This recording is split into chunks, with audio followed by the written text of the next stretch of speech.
2주 이후에 여러분들 밝은 모습, 또 저도 조금 많이 나은 모습으로 다시 만날 수 있어서 너무 감사하고 행복합니다. 여러분, 바이러스 안 걸리신 거 맞죠? 뭐 그렇게 힘들지 않으시면, 뭐 괜찮으시면 이 마스크 이게 코 있는 데만 조금 이렇게 하셔서 숨 좀 쉬시는 게 어떻겠어요? 우리끼리 이렇게 코만 이렇게. 그래도 얼마나 이게 호흡하기가 좋은데요. 여기 조금 이렇게 내리시고, 또 연세 있으신 분들은 산소 그것 때문에 좀 안 좋을 수 있으니까 피에 산소가 많이 들어가야지 우리가 활발하게 활동할 수 있는데, 산소가 부족하면 피곤하거든요. 그러니까 조금 힘드시면 코만 이렇게 그 밑에도 조금 이렇게 그래서 입만 좀 튀어나오지 않으면 되니까. 여러분이 뭐 들으시면서 말하시는 건 아니잖아요. 제가 말하지. 2m 넘잖아요, 여기는. 그러니까 너무 그렇게 우리가 이렇게 하지 않아도 될 거 아닌가라는 예감이 들지 않는가? 그래서 제가 여러분의 얼굴 실체를 좀 보면서 이렇게 해야지, 전부 이렇게 해가지고 범죄인 같아요. CCTV 다 이렇게 하고 다녀가고 소용이 없게 된 시대예요. 지금은 이게 가려져 가지고. 조금 편하게 여러분 이제 계셔 주셔도 될 것 같습니다. 이 바이러스가 돌게 되면서 죽음의 공포 속에, 팬데믹 속에 전 세계가 들어있는 이런 상황에 우리 태화교회는 구약을 마치고 신약을 시작하는데, 이런 상황 가운데에서 우리가 특별히 이 진리가 무엇이며 생명을 전하는 것이 무엇인가. 예수님 그러면 영생이고 생명인데, 이런 주제로 문을 열게 하신 하나님의 섭리가 크다고 믿습니다. 여러분 교회를 향한 하나님의 뜻이 계신 줄로 분명히 믿습니다. 이제까지 하나님께서 태화교회의 목회자님들의 해오신 일들, 또 어떤 목회 철학, 방향, 디렉션, 이제까지 또 우리 담임 목사님께서 울산 지역 교계에 미친 영향들, 그 스펙이 있으셨던 거예요. 그것을 특별히 이번 바이러스 기간 동안에 다 연결해서 하나님께서 어떻게 우리 태화교회를 통해서 일하시기를 원하시는지를 보여주는 계기라고 하는 생각이 저에게 들었습니다. 그래서 특별히 이런 주제를 안고 그냥 어떤 관념 속에서의 성경 공부가 아니라, 영생이라는 단어나 생명이라는 단어, 예수님의 죽으심과 부활하심이라고 하는 우리의 이 바디, 몸뚱아리잖아요. 이 바디라고 하는 거를 걸고 이 신약을 시작할 수 있게 돼서 얼마나 감사한지 모르겠습니다. 그래서 오늘부터 이제 공부할 내용을 요약을 해서 먼저 여러분에게 보여드린다면, 이제 우리가 이제 내비게이션을 중심으로 해서 이제 공부를 할 거지만, 전체적인 프레임을 제가 여러분들에게 보여드린다면, 오늘 첫 번째 시간에 할 오늘의 포인트가, 첫 번째는 구약을 정리할 거예요. 그래가지고 신구약 중간 시대라고 하는 말라기와 마태복음 사이가 한 장이지만, 말라기 다음이 마태복음 1장이란 말이에요. 이게 붙어 있지만 이 사이에 400년이 있어요. 400년. BC 400년대에서 구약이 끝나거든요. 예수님 오시기 전 400년대란 말이에요. 예수님 오신 데가 기원 AD가 시작된 아노 도미니, 예수님 오신 이후에를 말하는 AD이기 때문에 영년이란 말이죠. 예수님이 기원이기 때문에 전 세계사의 기원점의 BC와 AD로 Jesus, 예수라고 하는 분이 세계 역사선상의 기준점처럼 딱 서 계신 거예요. 이게 세계사예요. 우리가 구약을 쭉 세계사 관점으로 공부를 해왔지만, 정말 신약을 이어가는 스토리도 세계사인데, 세계사 기준점에 지금 와서 보니까 딱 서 계신 분이 지저스라고 하는 유대인 예수인 거예요. 그러니까 우리는 객관적으로 한국 사람이지만 사실은 사실이니까 이렇게 말할 수 있는 거예요. 근데 그 구약 끝과 신약 사이에 400년이 있는데 그것을 신구약 중간 시대라고 말해요. 그게 어떤 것인지 정리할 거예요. 그다음 두 번째는 그 신구약 중간 시대를 공부할 것이고, 구약을 정리해가지고 신구약 중간 시대다가 어떻게 붙여야 되는지 그 풀 바르는 작업을 할 거예요. 구약의 끝과 신구약 중간 시대라고 하는 400년의 역사를 어떤 관점으로 봐야 할 것인가, 그거를 공부하는 게 1번, 2번인 거예요.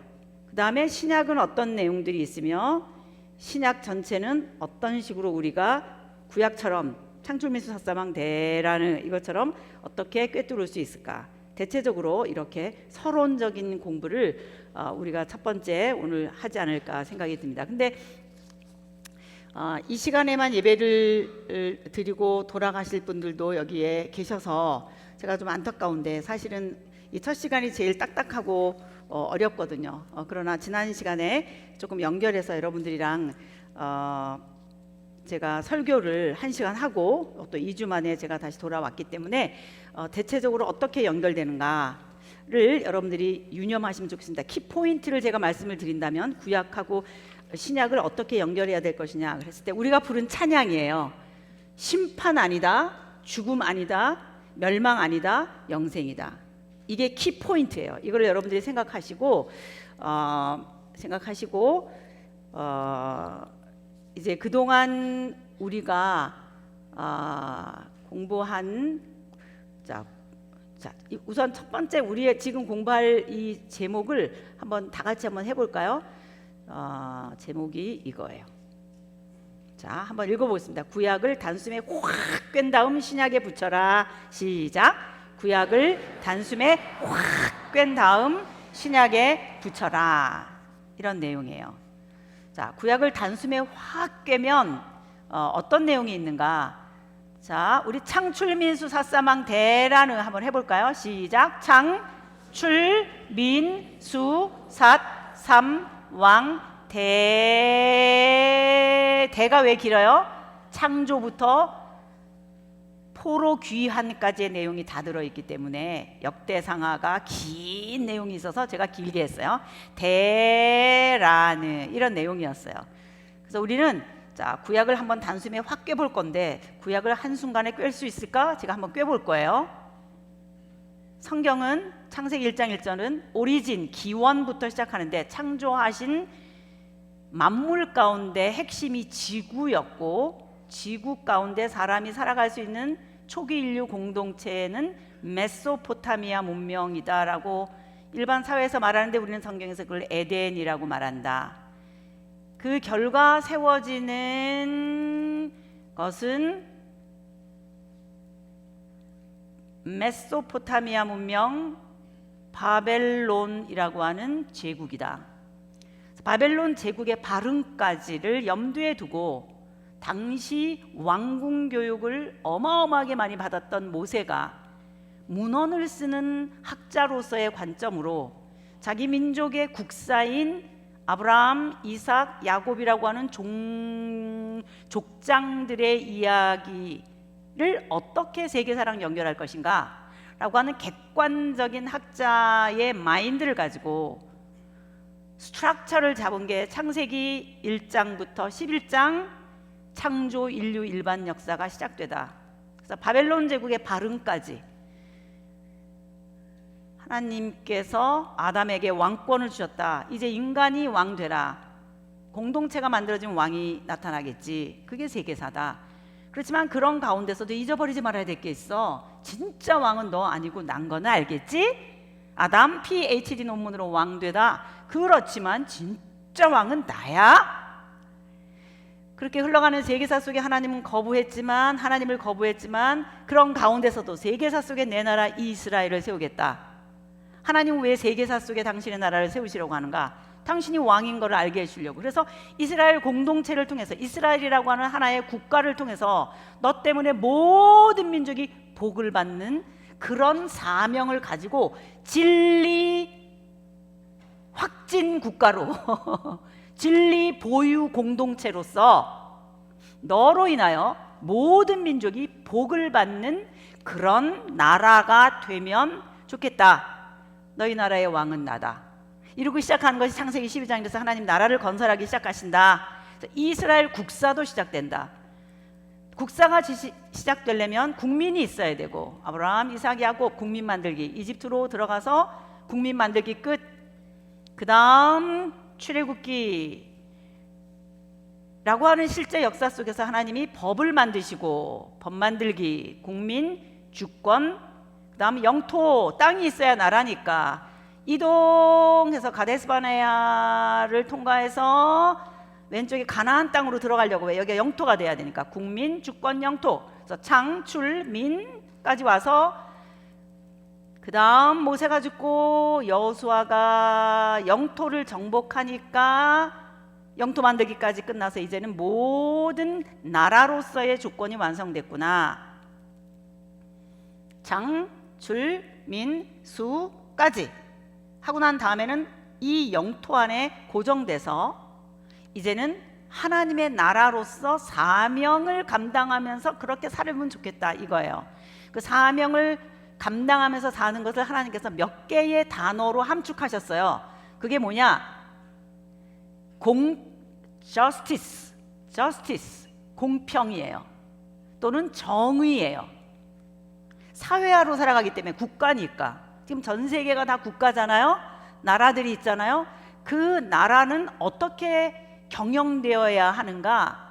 국가로서 벤치마킹 하기 위해서 우리나라로 와봐 이렇게 할 수 있도록 하나님께서는 모세를 통해서 입법하셨고, 이제 이것을 실제로 행정부를 통해서 실현될 수 있도록 하기 위해서 강력한 중앙집권제와 같은 하나님의 국법이 모세를 통해서 주어졌었어도 왕은 나다. 하나님이 통치하시는 하나님의 나라라고 하는 유형국가이기는 하지만 그런 상황 가운데서도 12지파로 나눠서 지방자치제로 살아가면서 아름다운 이상적인 국가가 돼서 빵의 공동분배가 일어나고 저스티스, 공의가 물처럼 정의로운 사회가 돼야 너는 나야.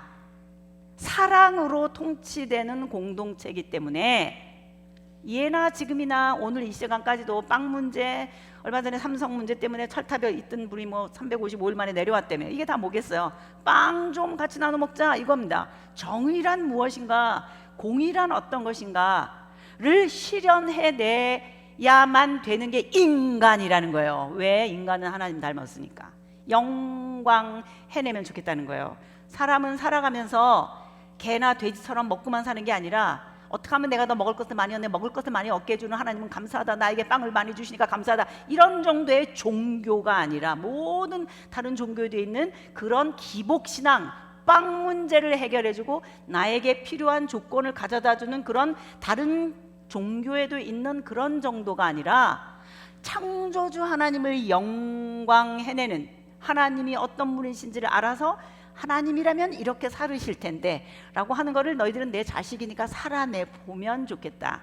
그래서 그렇게 살아낼 수 있는 공동체가 이스라엘이니까 너희 안에서 내 생각이, 내 뜻이 이루어지게 되기를 내가 원하는데, 그 단어를 내가 말한다면 공평이야, 정의야.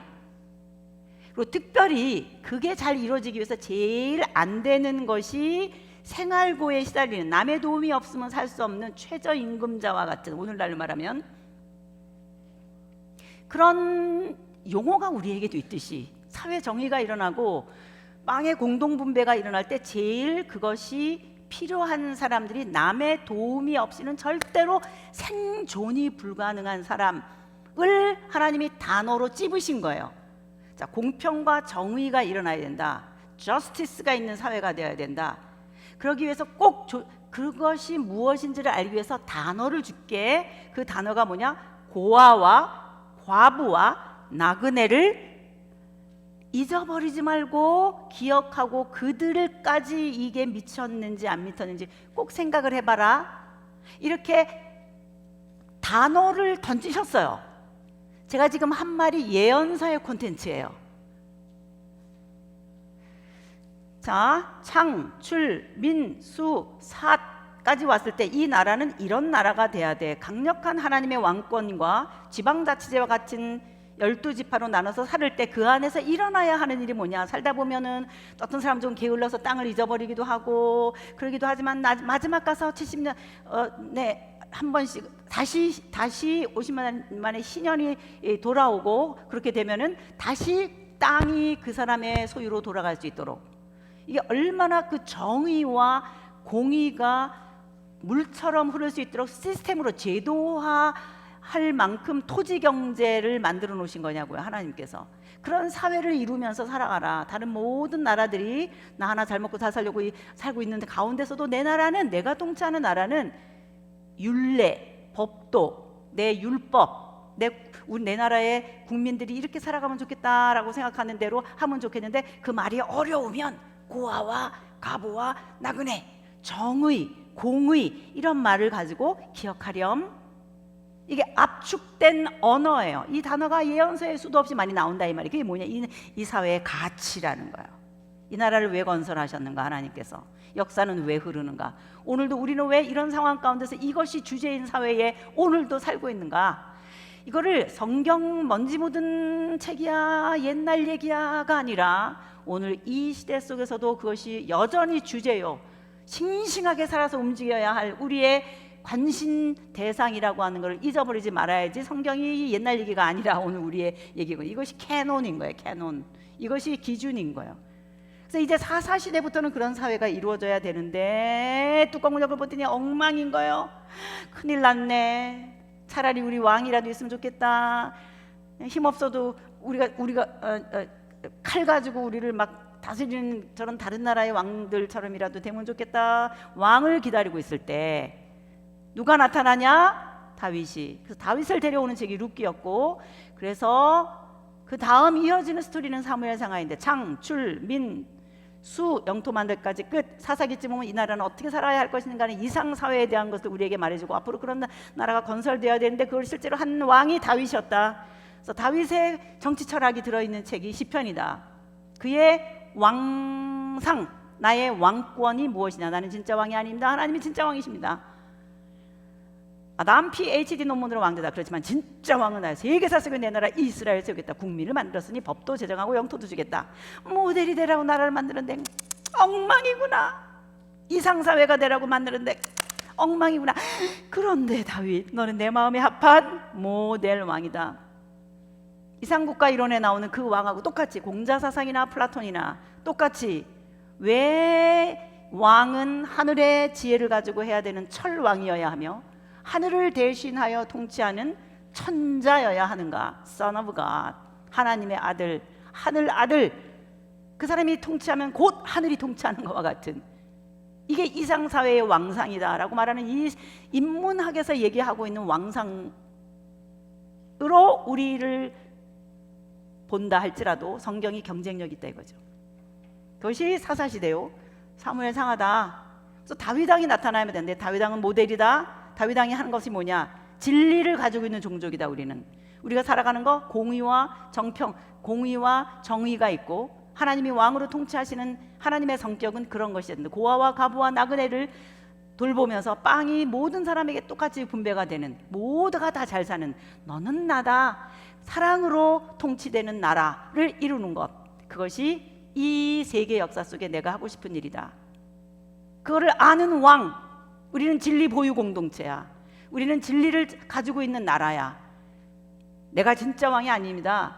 이스라엘이라는 나라는 하나님이 진짜 왕이십니다. 세계사 속에 내 나라 이스라엘을 세우겠다. 그리고 시작한 그 이유를, 그 목표를 그대로 알고 있었던 다윗이라고 하는 사람이 모델처럼 딱 서 있어요. 그러면 그 이후의 왕들은 어떻게 해야 되냐? 다윗처럼. 그런데 다윗의 길로 안 가고 여로보암의 길, 아합의 길로 가는 왕들아, 내가 예언하는데 너희는 결국 아수르 바벨론에게 다 손 다 입에 대고 하나 둘 셋 망한다. 이게 예언서라 그랬어요.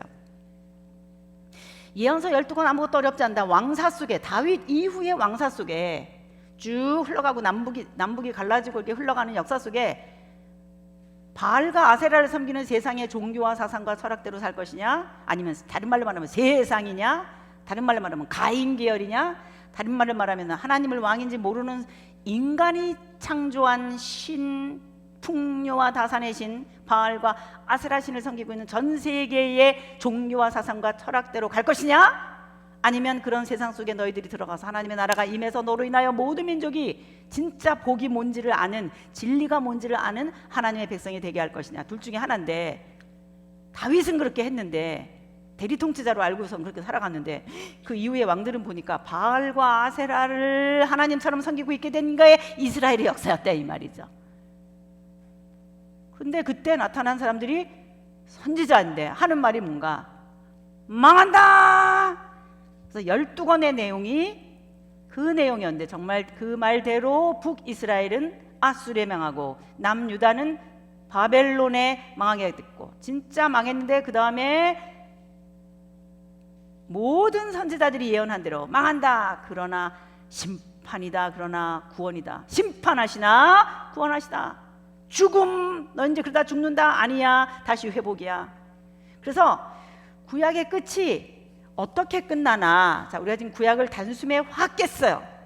결국 그 내용이구나. 포로 잡혀갔다 돌아와서, 돌아온 공동체가 한 일이 하드웨어로서 성전을 재건했고, 소프트웨어로서 에스라가 와서 성경을 다시 강해해가지고 그것을 요점 정리한 책이 역대상하구나. 그래서 그 이후에 에스라와 느헤미야가 합해서 마지막 구약 포로 귀한 공동체를 이끌어가되 영적으로 사회적으로 재건해 가는 것이 구약의 끝이구나. 자, 그래서 구약을 단숨에 제가 여러분에게 말씀드렸어요. 어떻게 이해되십니까?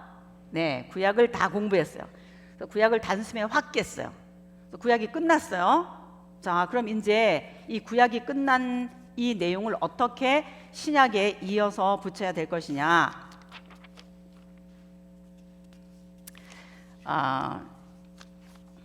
자, 우리 여러분 내비게이션 책을 한번 열겠습니다. 27페이지. 제가 지금까지 말씀드린 것이 1번부터 구약 성경 줄거리 뼈대 이렇게 아주 1번부터 쭉 흘러내려오다가 28페이지로 넘어가면, 내가 예언하는데 너희는 결국 아수르 바벨론에게 망한다. 그렇다고 바벨론 너 을세지 마라. 너도 결국은 망한다. 세계사의 주인은 나야. 아니나 다를까 예루살렘 성전이 재건되고 성경 공부 부흥이 막 일어나고, 성경 공부 부흥이 일어나면서 그 교과서가 역대상하였고, 다시 모든 내용을 요점 정리했고, 그리고 거기에 나온 지도자들이 느헤미야가 있었고 말라기도 있었고, 이렇게 진행되는 것이 구약의 끝이라면, 마지막 제목처럼 앞으로 하나님의 나라가, 즉 하나님의 왕권이, 하나님의 통치가 점점 가까이 올 것 같은 예감이 들지 않는가? 다시 성경 공부가 으쌰 일어나는 걸 볼 때 그런 예감이 들지 않는가? 제가 그렇게 질문을 던진 게 구약의 마지막 과 제목이었던 거예요. 그래서 제가 질문하는 거예요. 28페이지 그 박스 아래에 보면 빨간색으로 이렇게 되어 있고 이런 글씨가 써 있습니다. 신구약 중간 시대를 시작.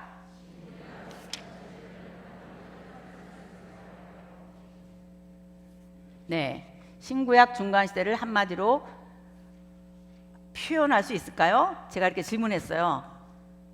자, 구약이 있어요. 그래서 말라기가 끝났어요. 지금까지 얘기했어요. 이제는 신약이 시작될 거예요.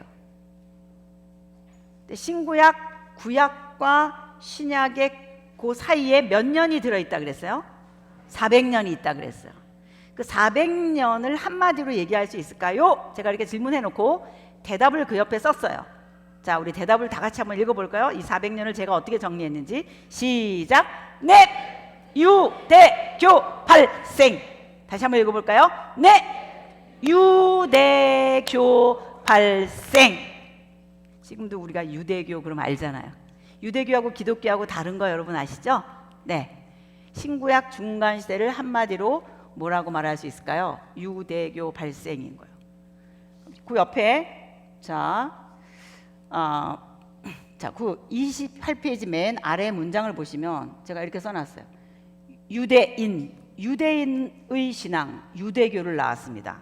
예수님을 죽이고 사도 바울을 일평생 추적하며 괴롭힌 신약 스토리, 신약 성경에 또 다른 주인공이 있어요. 또 다른 주인공 실체가 있어요. 바울도 주인공, 예수님도 주인공이지만 주인공이 있어요. 그것이 뭐냐? 유대교인 거예요. 유대교를 바닥에 기저 개념으로 깔아놓지 않는 상황에서 예수님의 설교를 이해하기 어려워요. 제가 왜 이런 작업을 하나? 왜 빨리 예수님에게로 안 들어가고 마태복음으로 안 가고 이렇게 이상한 거를 하고 있나? 그거를 여러분들이 이해하셔야 돼요. 자, 그 옆 페이지를 한번 보세요. 그럼 도대체 언제부터 이 유대교, 유대인이 생긴 걸까요? 이게 제가 지금까지 여러분에게 설명드린 에스라 공동체의 성격이에요. 따라하겠습니다. 에스라 공동체. 자, 에스라가 뭐 했나? 지금까지 세계사 속에 페르시아, 바벨론, 아수르, 바벨론, 그래서 바벨론의 포로로 잡혀가고 다시 페르시아가 바벨론을 정복해서 지금 페르시아가 새로운 식민 정책으로, 새로운 이 종속국에 대한 정책으로 너희 나라로 돌아가라. 그래서 귀환하라. 그래서 지금 돌아온 거란 말이에요. 무슨 시대예요? 지금 페르시아 시대인 거예요. 따라하겠습니다. 페르시아. 그러니까 구약의 끝은 세계사 속에 무슨 시대라고, 무슨 어떤 제국이 다스리고 있다고 생각해야 된다? 페르시아. 성경에는 어떤 단어로 되어 있냐? 바사. 메데 바사. 한번 해보겠습니다. 시작. 메데 바사. 그러니까 메데 바사는 미디안, 메디안, 페르시안이라는 건데, 제 화면 보시면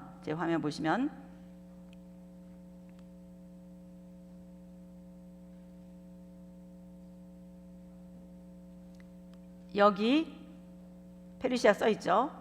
지금 여기 티그리스강, 유프라테스강 오른쪽 이 위쪽이 메디아 나오고 있나요? 안 나오는 것 같으네요. 자, 위쪽이 메데, 자, 오른쪽 아래쪽이 바사, 페르시아. 그래서 합해서 따라하겠어요. 메데 바사. 그러니까 우리가 지금까지 바벨론, 아수르 이런, 자, 여기가 아수르예요. 티그리스강, 유프라테스강 이렇게 흘러가고 여기 강변이 아수르고 이 아래쪽이 바벨론이에요. 바벨론. 근데 이 오른쪽 티그리스강 오른쪽의 위쪽이 메데고요. 이 아래쪽이 바사예요. 이걸 나중에 바사가 통일해요. 그래서 여기를 다 무슨 제국이라고 말해요? 페르시아라고 말하는 거예요. 그래서 구약의 맨 끝이 세계사에서는 어느 제국이 다스리고 있을 때라고 생각하라 그랬어요? 페르시아다 이 말이에요. 한번 다시 따라하겠습니다. 페르시아. 자, 우리 강연이도 왔지? 자, 페르시아. 우리 학교 다니고 있는 친구들이 한번 해볼까요? 페르시아. 큰 소리로 페르시아. 네. 그래서 지금 페르시아 시대가 도래한 거예요. 전 세계가. 그런 세계사가 흘러가고 있는 중에 하나님께서 페르시아가 바벨론을 정복할 것이다라고 하는 예언대로 그거를 알아맞힌 박수무당술객이 다니엘이었고, 그대로 이루어져 가는 제국사가 신구약 중간시대인 거예요. 자, 그래서 구약 맨 끝에 분위기는 유대교, 다시 말씀으로 돌아와서 유다이즘, 유대교 이런 흐름이 있는데, 그 구약의 스토리의 맨 끝과 신구약 중간 시대, 성경은 끝났어요. 말라기로 끝났어요. 근데 그 다음은 400년인데 성경에도 없는 내용, 성경에 없어요. 신구약 중간시대 성경에 없는 부위가 거의 많아요. 그런데 구약의 끝이 하고 있는 얘기가 뭐냐? 구약이 어떻게 끝났지? 그랬더니 무슨 시대? 에스라 시대. 다시 무슨 시대? 에스라 시대. 다시 하나님의 말씀이 재정돈된 시대인 거예요. 그런 속에서 지금까지 구약의 에스라보다 더 앞에서 구약의 역사가 뭔지 우리가 알고 있어요. 망한다. 그래서 정말 망한 거예요. 그 망한다. 자, 우리 손 한번 입에 대고 망한다. 절망이야. 멸망이라고. 죽음이야. 가 예언서란 말이에요. 나라가 정말 무너졌어요. 정말 그 예언대로 된 거예요. 망하려고 여기까지 왔단 말인가? 이런 생각이 들어야 돼요. 구약의 끝이 망하는 거라면 망하려고 아닌 거예요. 회복이 된 거예요. 정말 돌아온 거예요. 그래서 심판하시나 구원하시다예요. 그래서 이제 그 구약의 끝을 이어갈 때 머릿속에 이런 단어가 생각나야 돼요. 나라는 멸망했다. 주권은 없다. 나라가 전부 제국이 통일하고 있다. 제국이 다스리고 있다. 그런데 또 하나님은 누군가와 말씀을 하시는데 누구랑 말씀을 하시나 그랬더니 예언자들이랑 말씀하시는 거예요. 하시는 말씀이 뭔가? 지금은 망한다고 외쳐라. 내 백성답게 살지 못해서 망한다고 말해. 심판하시나? 그 다음에 어떻게 된다? 구원하신다. 그런 말을 하는 사람들이 누구였다고요? 예언자인 거예요. 그래서 구약의 끝은 어떤 예언자들의 내용으로 끝나는지 그 알맹이, 핵심을 머릿속에 가지고 있는 게 중요해요. 자, 세계사는 어떻게 흐르나? 바벨론, 페르시아, 이제 헬라 제국, 로마 제국으로 흐를 거예요. 세계 제국사가. 그런데 남방 유다가 멸망할 때 우르르 예언자들이 나타나서 이사야든 예레미야든 또 포로 다니엘이든 에스겔이든 학계든 스가랴든 끝에 가서 말라기든 계속 하는 말이 뭐냐? 내 나라는 망하지 않는다. 심판하시나 구원하시다. 그러면서 앞으로 흘러가는 역사 속에 결국 다시 회복이 올 건데 어떻게 회복되는지 내가 보여주고 말 거야. 심판 아니다. 구원이다. 그거를 예언자들이 전부 전체적으로 말한 거예요. 그러니까 구약이 끝날 때 가지고 쓰고 있어야 할 안경이 뭐냐면 따라하겠어요. 세계사다. 세계사다. 자, 우리 구약이 시작할 때도 뭐였어요? 세계사였어요. 세계사 속에 내 나라 이스라엘을 세우겠다. 왜 구약이 맨 처음에 세계사서로 시작된다고 말할 수 있어요? 바벨론 제국의 발흥이니까. 메소포타미아 문명의 시작이니까. 왜 하나님은 세계사의 하나님이시니까. 그래서 우리는 한국 사람이지만 이스라엘의 종교를 믿는 게 맞는 거예요. 객관성이 있는 거예요. 한국 사람 얘기만 하는 게 아닌 거예요. 세계사 얘기를 하는 거예요. 근데 구약이 끝나면서도 따라하겠어요. 세계사다. 열방이다. 성경은 세계사를 장착하고 가야 돼요. 세계사가 전제되지 않는 한 성경을 읽을 수가 없는 거예요. 구약의 끝에 예언자들이 나타나서 하는 말이 지금 심판의 메시지를 정해서 제국의 종주국으로 이게 종속국으로 있지만 이제 결국 다시 회복되는데 페르시아가 일어날 것이다. 뭐 이러면서 하나님이 말씀하신 예언자들의 메시지를 통해서 신구약 중간 시대가 가겠구나라고 하는 예감을 갖고 있어야 되는 거예요. 자, 누구의 예언대로 되는지 보면 되는 거예요. 우리는 선지자들, 이사야의 예언, 예레미야의 예언, 이런 사람들의 예언을 생각해 보면 되는 거예요. 근데 그 중에 제일 중요하게 한 방에 퍽 끝낸 선지자가 누구였냐? 따라하겠습니다. 다니엘. 그래서 다니엘이 신상을 받던 거 기억나세요? 네, 그 신상이 뭐였냐? 자, 지금 제가 예언자 얘기를 했어요. 국가가 없어지는데 우리가 계속 얘기할 의의가 있느냐? 구약의 국가가 이스라엘이 다른 큰 제국의 통치를 받고 있는 중에 우리가 이 얘기할 의의가 있는가? 이거 좋은 질문이잖아요. 제가 있다라고 말하는 거예요.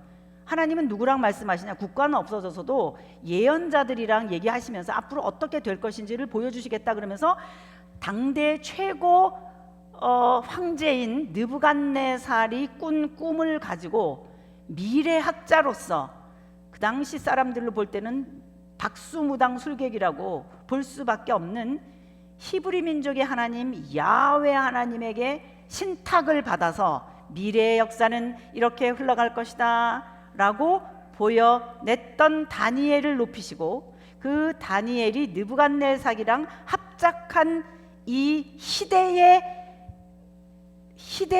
환상이 느부갓네살 신상이거든요. 이게 세계사란 말이에요. 금은 바벨론, 그 다음 바벨론 다음에 페르시아가 나타날 것이고, 그 다음에는 헬라 제국이 나타날 것이고, 그 다음에 로마 제국이 나타나시고, 그 다음에 로마 제국 이후에는 반은 철로 반은 흙으로 된 그런 시대가 올 것이다. 바로 이대로 됐는지를 보는 게, 즉 예언자들이 구약 성경의 끝에 나타나는데, 그 예언자들 가운데 다니엘이 얘기하고 있는 미래사, 세계사를 점치는 신탁하는 하나님, 이스라엘의 하나님이 예언한 내용 그대로 되는가를 예의주시하는 게 신구약 중간시대 400년을 보는 안경이어야 된다는 거예요. 따라하겠습니다. 진짠가? 다니엘의 예언이 진짠가? 시작. 다니엘의 예언이 진짠가? 가 400년을 보는 안경이어야 되는 거예요. 자, 400년이 앞에 있어요. 다니엘 갖고 안경을 끼고 봐야 되는 거예요. 맞나 틀리나? 다니엘이 어떻게 했는데 저렇게 한 거예요. 앞으로 이런 시대가 온다. 세계사를 내가 점칠 수 있어. 정말인지 아닌지 우리가 볼 거예요. 우리는 BC 4000년대쯤부터 해서 쭉 전 세계사의 큰 흐름을 이렇게 도표로 볼 수 있어요. 맨 왼쪽에 히브리, 그 다음 이집트, 그 다음에 메소포타미아, 아수르, 바벨론, 우리가 지금까지 공부한, 그 다음이 이탈리아, 그 다음 이탈리아가 왜 중요해요? 나중에 짠짠짠짠짠 이게 로마 제국이 되는 거예요. 전 세계를 다 잡아먹었어요. 이게 어떻게 처음부터 세계사가 흘러가고 있느냐를 보여주는 거예요. 이태리, 그 다음에 그리스, 이 갈색이 헬라예요. 헬레니즘, 그 다음이 베니게, 두로와 시돈, 레바논, 그 다음이 아람, 이게 수리아예요. 나만 장군 아람, 수리아. 말로만 하니까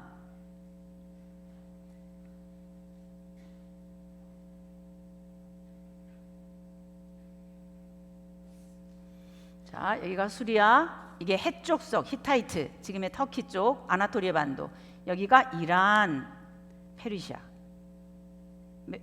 메데 바사 쪽 페르시아, 여기 히브리 이스라엘 백성, 이게 이집트, 애굽, 여기가 아수르, 바벨론, 메소포타미아, 여기가 이태리, 로마 제국으로 흘러가고, 여기가 헬라, 그리스, 여기가 두로와 시돈. 성경에 나오는 나라 이름들이에요. 제가 세계사를 장착해야 성경이 읽어진다 그랬잖아요. 그래서 이 나라의 흥망성쇠를 하나의 다이어그램으로 해놓은 것이 이거예요. 지금 이렇게 흘러가다가 서로 먹히고 먹고 하는 과정 속에 지금 여기 이스라엘이 나라가 건설되고 모세를 통해서 나라가 건설되고 법을 주시고 흘러내려가다가 여기 다윗 시대에 와서는 조금 이렇게 영토가 넓어져요. 그래서 이렇게 흘러가다가 그 다음에 다윗 이후 솔로몬을 지나 통일왕국이 지나가면 분열왕국이 됐어요. 여기는 여로보암, 여기는 르호보암이에요. 흘러내려가다 북이스라엘은 어디에 멸망했어요? 아수르. 여기가 아수르 제국이란 말이에요.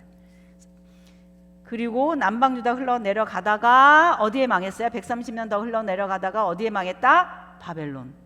그러니까 아수르 바벨론은 메소포타미아 문명이에요. 티그리스강, 유프라테스강. 머릿속으로 지도를 생각하면서 이 도표를 한번 보세요.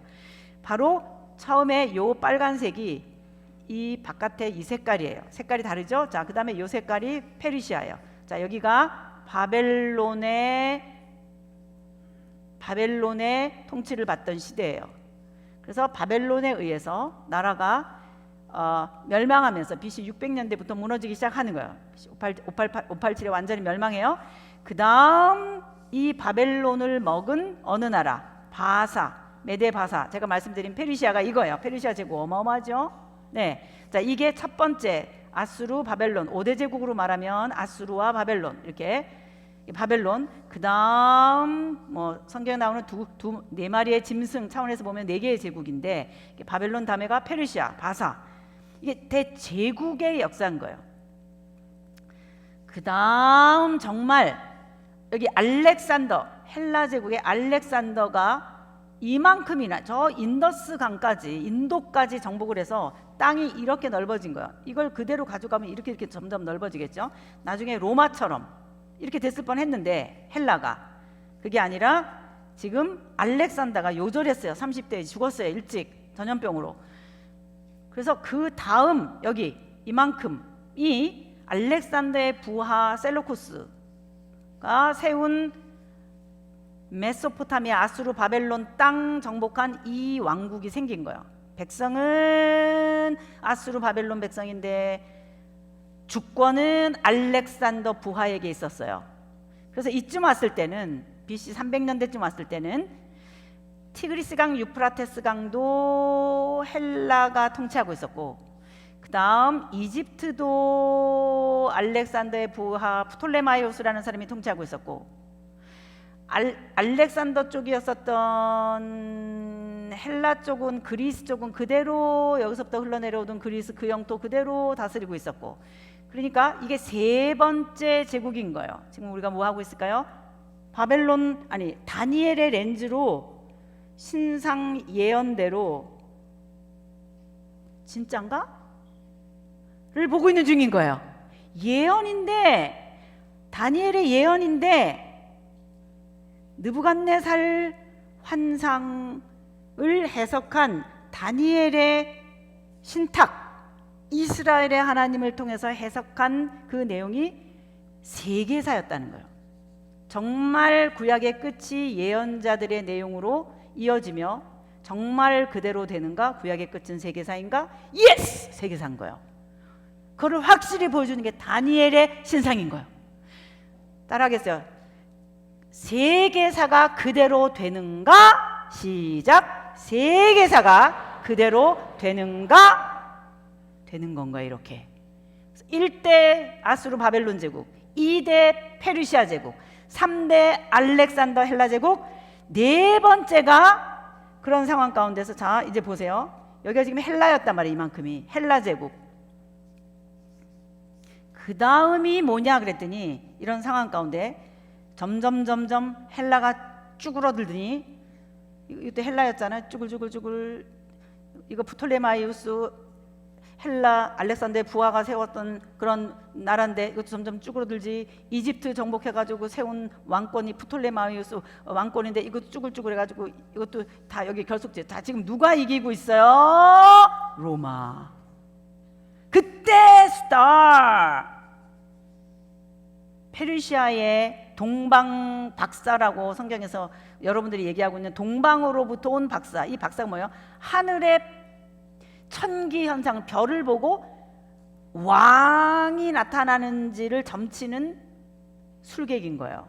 우리가 지금까지 한 얘기, 술객 어렵지 않았잖아요. 다니엘도 술객이란 말이에요. 외국 사람들이 볼 때는 똑같은 거예요. 다니엘 같은 사람인 거예요. 동방 박사라는 사람들이. 그러니까 이쪽에서, 이 페르시아 쪽에서 이미 이런 일들이 전 세계에서 있어 왔기 때문에 누가 전 세계를 다스릴 것이냐라는 이상한 그 징조를 별을 통해서 이 사람들이 점을 치댔거든요. 그건 뭐 아주 이건 커먼 센스예요. 뭐 이미 다 전 세계에서 알려지고 있는 정치 바닥의 현상이에요. 하늘 없이는, 점괘 없이는 움직이지를 못했으니까. 그래서 신탁이 중요했고 선지자들이 중요했단 말이에요. 각 나라마다 다 그래서 박수무당 술객이 있었단 말이에요. 바로 이런 때, 자 로마가 전 세계를 통치하고 있는 이때에 예수님께서 때가 참에, 갈라디아 4장 4절에 나온 것처럼 바로 이때 예수님이 탄생하신 거예요. 우리 이제 신약으로 넘어갈 건 거예요. 자 이제 신약으로 넘어가는 AD 1년이 되는 예수님 시대의 전 세계의 지도를 보면 어떻게 생겼냐? 로마가 전 세계를 이렇게 완전히 정복한 때다 이 말이에요. 그래서 다니엘의 예언대로, 다니엘의 해석대로, 다니엘이라는 술사가 얘기한 유대의 하나님이신 여호와 하나님의 예언대로 신구약 중간 시대는 따라하겠습니다. 예언대로 되더라. 여러분, 저를 보면 67살 먹은 할머니가 왜 저렇게 힘이 세냐? 그런 생각이 드시죠? 뭐를 먹길래 저렇게 힘이 세지? 제가 공부를 해보니까 성경이 진짜인 거예요. 미치겠는 거예요. 예수를 믿는데 이게 뭔지를 모르고 힘없이 믿는 것보다, 아니 내 지갑에 50억짜리 수표가 있는데 그게 50억짜리 수표가 있는지를 모르고 이걸 들고 다니면서 맨날 배고프대. 배고파서 어떻게 라면 먹을 돈도 없어. 그러면 안타깝겠죠. 그런 마음이에요. 제가 이 성경이 어떤 책인지를 공부해보면 공부해볼수록, 그래서 공부를 해야 되는 거예요. 따라하겠어요. 예수 믿는 일은 공부하는 일이다. 오늘 지금 주일 예배인데도 제가 이렇게 여러분들 전 교인이 다 오신 건데 여러분에게 오늘 마음의 위로가 되는 말씀을 전해주는, 그런 영적인 위로가 되는 말씀을 전해주는 메시지, 이게 설교예요. 주일날마다 30분 정도밖에 설교를 못 하시잖아요, 목사님은. 근데 우리 목사님 대단하신 거잖아요. 이 시간을 할애해서 전교인 다 모이게 해가지고 그 모든 형식을 다 끊고 성경이 어떤 내용인지를 말씀을 듣게 해주고 싶어서 이렇게 하시잖아요. 그러니까 이렇게 공부를 해야 성경이 얼마나 진리인지를 알 수 있거든요. 근데 이 공부는 성경만이 아니야. 전 세계사요, 모든 학교에서 배우는, 유니버시티에서 배우고 있는 모든 과목들이 이 안에 다 있고, 그런 모든 전 세계 종교와 사상과 철학과 학문과 무역과 정치와 교육과 이런 모든 것들을 전부 다 통합해서 말할 수 있는 게 성경인 거거든요. 제가 지금 이렇게 이게 힘들지만 여러분에게 신구약 중간 시대를 이렇게 정치 이 얘기를 해놓은 거예요. 세계사, 아직 예수님이 오시기 전인데 그동안에 400년 동안에 어떤 일이 일어났나를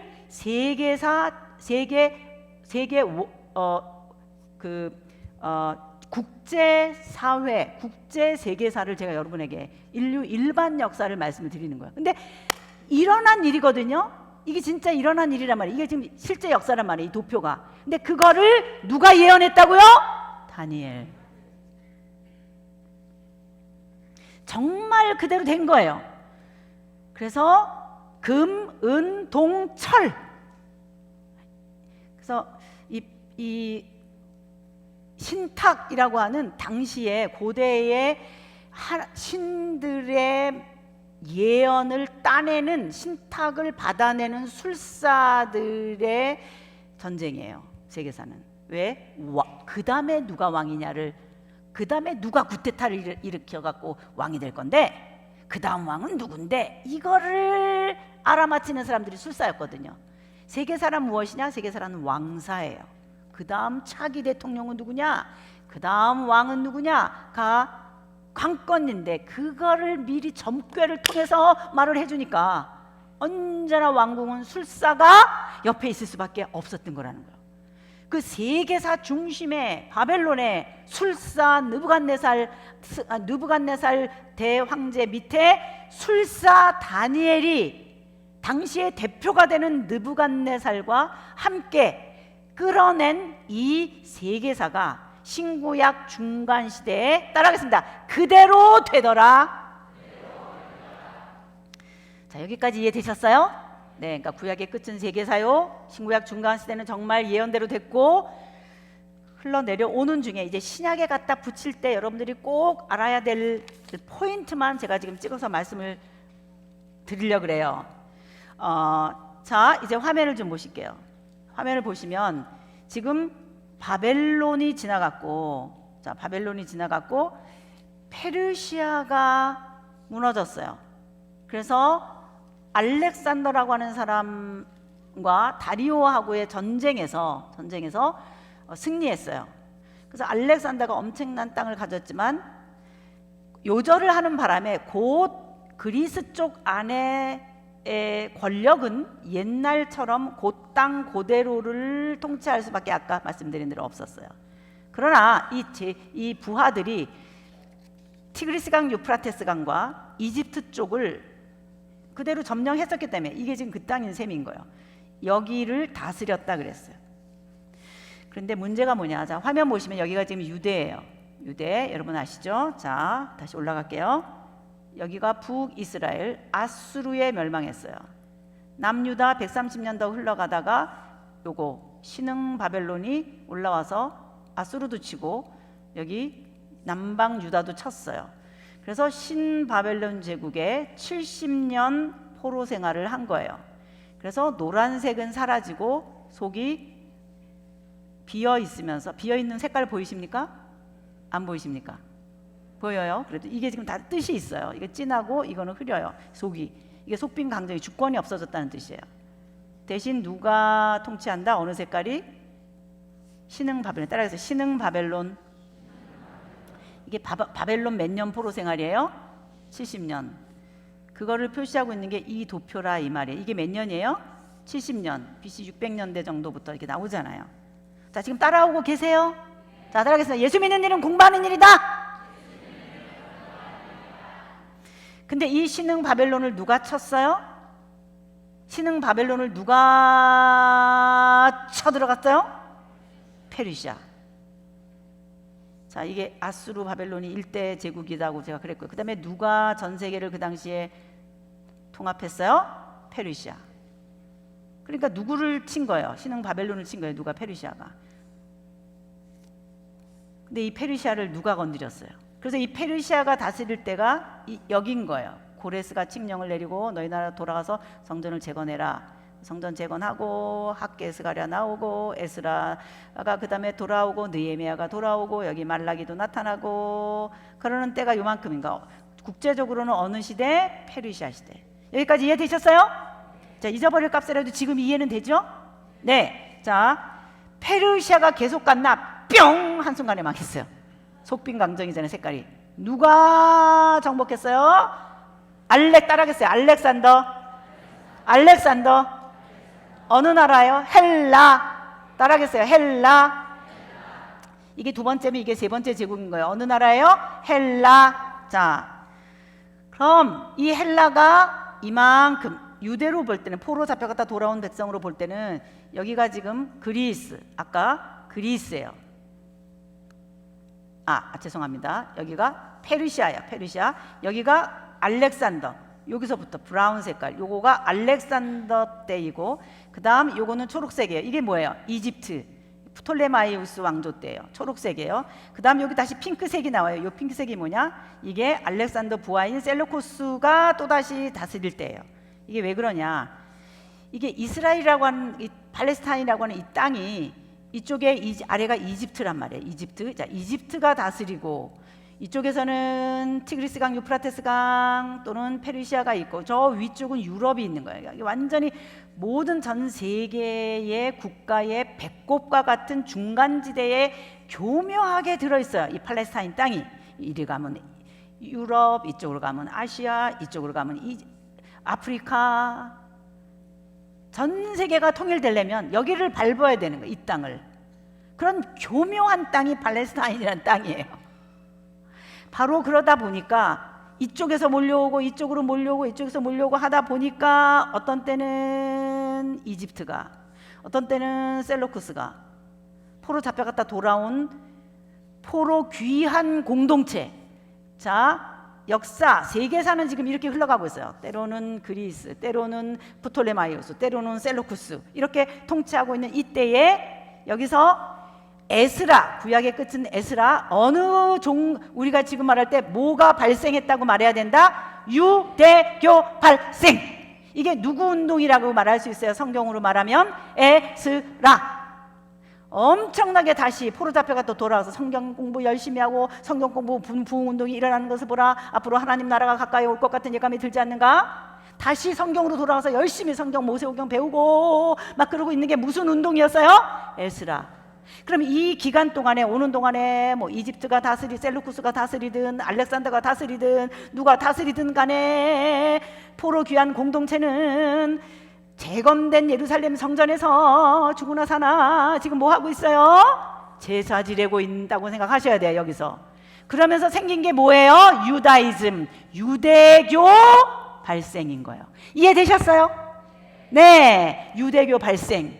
자, 그러니까 이 당시에 이들은 얼마나 율법을 지키고 안식일을 지키고 할례를 행하고 이걸 해야 되는지 몰라요. 왜?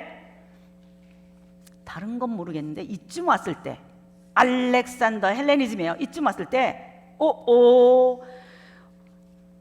어마어마하게 전 세계가 헬라화 돼가고 있는 거. 왜? 헬라라고 하는 건 사상이었어요. 아리스토텔레스 철학이 알렉산더라고 하는 사람을 가르쳤거든요. 그러다 보니까 알렉산더가 나라를 헬라를 통일하고 건설하기 시작할 때 그의 필라소피, 그의 철학이 그가 국가를 다스리는 그 중요한 것이 아리스토텔레스였단 말이에요. 그래서 오죽하면 헬레니즘이라는 용어가 있겠어요. 오죽하면 헤브라이즘이라는 말이 있겠어요. 전 세계의 사상을 둘로 크게 나눠요. 하나는 헤브라이즘이에요. 이스라엘 에스라 공동체 때 완성된 거예요. 연대도 비슷해요. BC 400년대. 또 하나는 헬레니즘인 거예요. 그게 바로 아리스토텔레스 철학이에요. 전 세계를 사상으로 둘로 나눈다면 헤브라이즘과 헬레니즘이에요. 그 정도로 여기가 사상으로, 그러니까 인간이면 생각하는 존재거든요. 그걸로 뭉쳐진 때가 헬라예요. 그러다 보니까 헤브라이즘이라고 하는 이스라엘이 믿고 있는 그런 정도 그거보다 훌륭하게 우리는 헬라의 철학을 가지고 있어, 이렇게 말할 수 있을 만큼의 철학자들도 막 생긴 거예요. 플라톤, 아리스토텔레스, 소크라테스 이런 사람들이 뭐 대화편이라든지 이런 거 보면요, 지금까지도 철학의 모든 내용들을 가지고 있을 만큼 인간은 누구며 어디로부터 오는 것이며 인간은 공동체 속에서 어떻게 살아야 되며 우리가 이스라엘 백성들에게 주신 하나님의 율법처럼 인간의 살아가는 삶에 대해서까지 이상국가 이론까지 오죽하면 다 있겠어요. 그러니까 헬레니즘이라고 하는 거는 어마어마한 내용인 거예요. 그러다 보니까 포로 잡혀갔다가 돌아온 사람들이 예배드리고 있는데 어떤 때는 이렇게 셀로쿠스가 막 이렇게 다스리고 있는데 지금 이쯤 와서 보니까, 자 이제 보세요. 여기 지금 셀로쿠스가 여기가 헬라란 말이에요. 따라하겠습니다. 헬라가 요때에는 포로 귀환 공동체를 다스렸는데 지금 헬라가, 그 다음 보세요. 어느 나라가 점점 커지고 있어요? 로마. 헬라는 점점 어떻게 돼요? 줄어들고 있어요. 몸부림치고 있는 거예요. 로마가 커졌다는 건 금을 많이 갖다 줘야 된다는 거예요. 조공 바쳐야 되니까. 이거 다 돈이에요. 돈 문제예요. 전쟁은 누구의 돈을 뺏느냐예요. 그냥 강도를 합법적으로 하는 게 전쟁이에요. 노획물을 다 가지고 가는 거예요. 경제를 부흥시키는 방법이 전쟁이었어요. 금을 조공 바쳐야 되는 거예요. 그러다 보니까 예루살렘 성전에 여기가 예루살렘이 있는 유대예요. 셀루쿠스가 자기가 점점 줄어드니까 이렇게 빔 줄어드니까 안 되겠다. 그래가지고 여기 셀루쿠스가 와가지고 예루살렘에 와가지고 예루살렘 성전 그 안에 있는 금은 기명을 다 뜯어가고 예배 못 드리게 하고 막 내가 헬라의 신이야, 내가 제우스야, 니네 야훼 하나님께 예배 드리지 마, 막 이런 거예요. 그래가지고 안 되겠다. 이거 우리 예배 드려야 되는데 우리를 이렇게 예배까지 못 드리게 하면 안 되지. 그래가지고 전쟁하자. 그래서 전쟁을 했다요. 그 전쟁이 여기 포로 귀환 공동체의 전쟁이 따라하겠어요. 마카비 전쟁. 들어본 적 있으세요? 마카비 전쟁. 마카비 가문이 에서 주도했기 때문에 마카비 전쟁이라 그래요. 전쟁했는데 화면 보세요. 자 여기 칼이 있죠. 칼. 포로 귀환 공동체의 역사를 제가 말씀드리게, 이걸 알아야 예수님을 읽을 수 있어요. 그냥 사복음에서 글씨 안다고 읽어지는 게 아니에요. 자 여기 지금 마카비 전쟁하고 있어요. 그런데 노란색이 살아났어요. 살아났죠? 무슨 뜻일까요? 주권을 회복했다는 뜻이에요. 자, 뭐를 회복했어요? 자, 죄송합니다. 넘어가 버렸네요.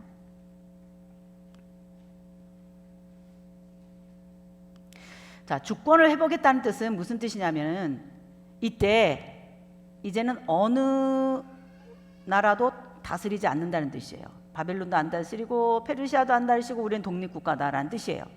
그래서 다시 바깥에 각 제국의 색깔을 표시하고 있는 이 색깔이 지금은 없는 거예요. 노란색만 있는 거예요. 아까는 빨간색으로도 가상이 이렇게 있었잖아요. 없는 거예요. 따라하겠습니다. 통일 왕국. 그러니까 왕은 없지만 그래도 하스모니안 왕조라고 말해요. 따라하겠습니다. 하스모니안 왕조. 그게 몇 년을 갔냐? 100년을 갔어요. 이때 비로소 주권을 회복한 거예요. 포로 귀환 공동체가. 그게 무슨 혁명으로 됐다고요? 마카비 혁명, 마카비 전쟁이에요. 그러니까 한쪽에서는 칼 가지고 독립을 했고요. 자, 이런 상황 가운데서 지금 헬라 문화가 많이 이루어지고 있는 가운데서 우리가 이렇게 계속해서 헬라 시대처럼 살아야 돼. 우리가 포로 잡혀갔다가 돌아왔지만 헬라 스타일로 사는 게 얼마나 좋은데, 우리가 꼭 에스라 때처럼 율법 지켜야 되고 안식일 지켜야 되고 할례를 행하고 우리가 꼭 살아야 돼? 우리가 왜 꼭 그렇게 해서 전 세계가 헬라인데? 막 이러면서 개혁파 유대인들이 막 나타났어요. 뭐 때문에 우리가 유대인으로 살아? 우리는 에스라 시대처럼 안 살 거야.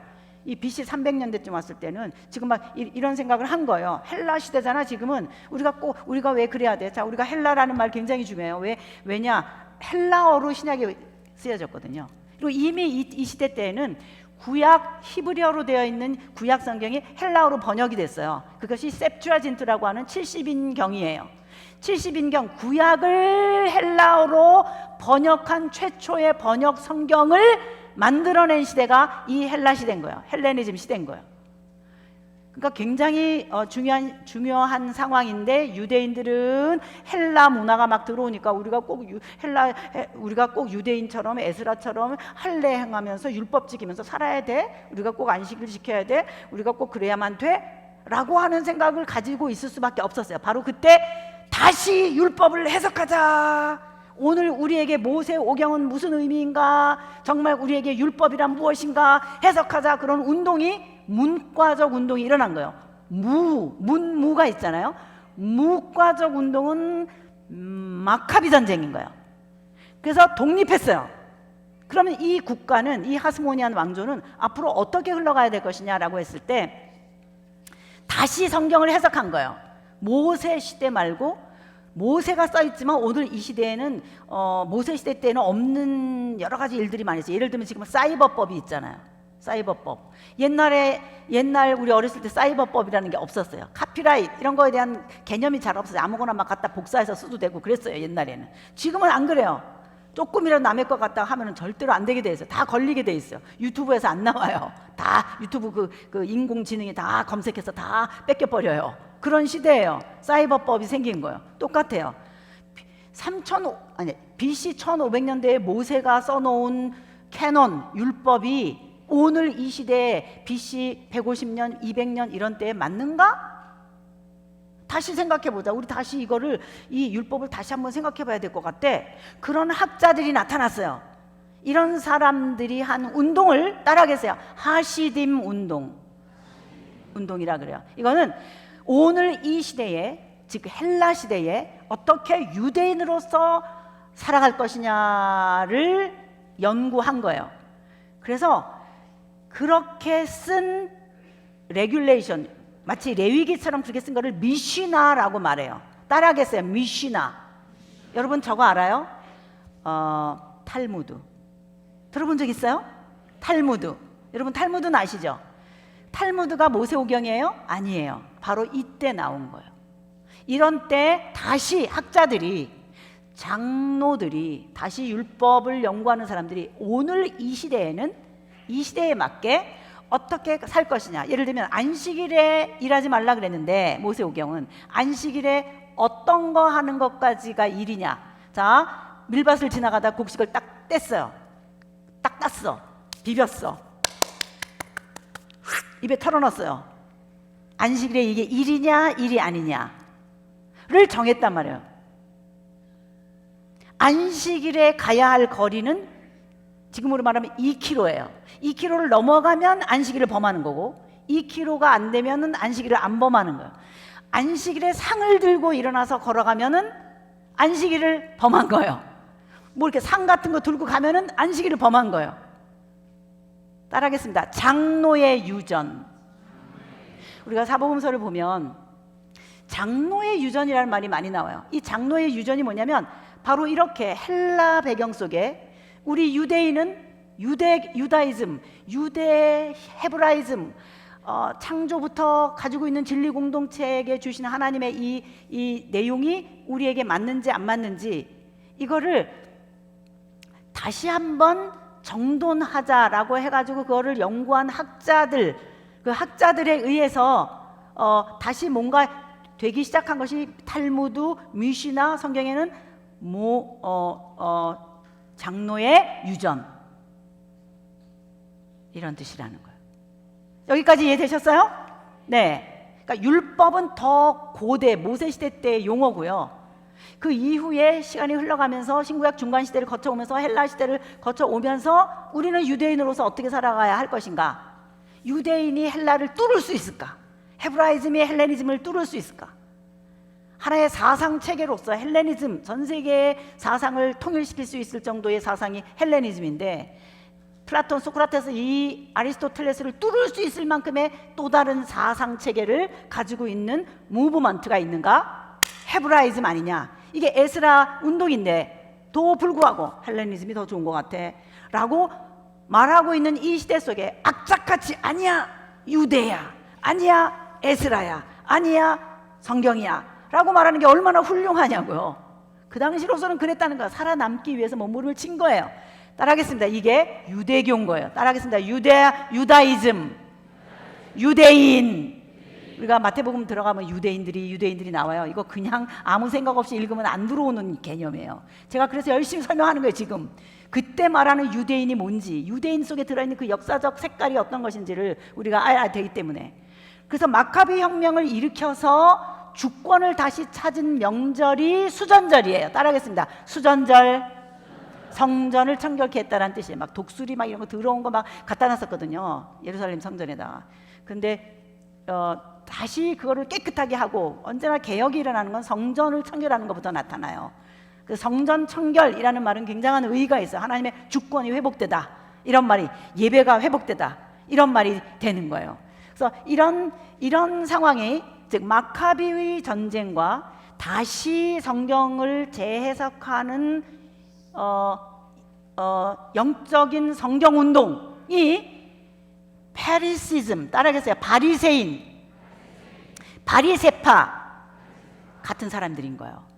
우리가 열심히 다시 유대인으로 살아가자. 그러면 뭐를 연구해야 되는 거예요? 모세오경. 우리는 이 시대 속에서도 열심히 모세가 말한 대로 갈 거야. 이거를 해야 되는 거란 말이에요. 그게 흘러내려오는 신구약 중간시대라고 하는 리얼 히스토리, 진짜 세계사의 제국의 흐름 속에 이리 치고 저리 치고 프톨레마이오스, 셀로쿠스, 알렉산더 이리 맞고 저리 맞고 하다가 유대인들 가운데 일어난 정치적인 어떤 역사는 마카비 전쟁으로 100년이라고 하는 하스몬 왕조, 다시 율법, 다시 하나님 말씀으로 돌아가는 운동이 생긴 거라는 거예요. 이것이 신구약 중간시대라고 하는 세계사 속에 유대교가 발생하면서 몸부림치고 있었던 흐름이었구나. 실제 역사가. 그래서 마카비 전쟁이 중요하고, 그 이후 다시 하나님 말씀을 회복하기 위해서 성전을 청결케 하고 말씀대로 살기 위해서 바리새 운동, 율법으로 돌아가자. 굉장히 좋은 거였잖아요. 바리새, 페리시즘. 우리는 구별됐어. 헬라와 달라, 세상과 달라. 우리는 하나님의 말씀대로만 살 거야. 이런 사람들이 바리새 공동체였던 거예요. 그런 운동을 일으키는 거예요. 미시나, 탈무드, 하시딤 운동. 이게 그 뿌리다 이 말이죠. 이거 나쁜 거예요? 당시로서 좋은 거예요? 좋은 거예요. 이렇게 생각을 하고 계세요 지금. 자, 여기까지 되셨죠? 자, 34페이지를 열어보세요. 여러분 내비게이션. 그래서 유대교는 지켜진 거예요. 하시딤 운동, 마카비 운동, 이런 걸 통해서 이 유대인의 정체성과 유대인의 역사와 종족이 피가 안 섞이고, 사마리아 사람들과 피가 안 섞이고 안 섞이고 이렇게 여기까지 살아남은 거예요. 이렇게 이런 상황 가운데에 어떤 일이 일어났나? 자, 여러분 34페이지에 빨간색 제목 한번 읽어보겠어요. 이 대목에서, 시작. 이 대목에서 꼭 찍어내야 할 이야기. 어느 가문이 출연했다? 헤롯 가문. 많이 들었던 가문이잖아요. 헤롯 왕. 자, 우리는 지금 세계사를 공부하고 있어요. 예, 세계사를 공부하고 있어요. 근데 지금 헬레니즘이 무너지면서 로마 제국이 점점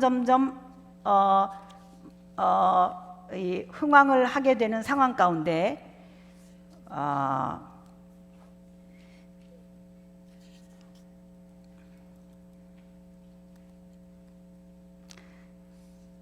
제가 한과 한가로 되어 있는 지도이다 보니까 제가 조금, 자, 여기 보시면 요만큼이, 자, 이게 바벨론 제국이었어요. 이만큼이. 자, 그다음 이게 금이에요. 그다음 더 넓어졌죠. 이게 페르시아예요. 이게 더 큰 바벨론 금 이후에 은 페르시아 제국이에요. 그 다음에가 흘러내려가다가 헬라 제국이에요.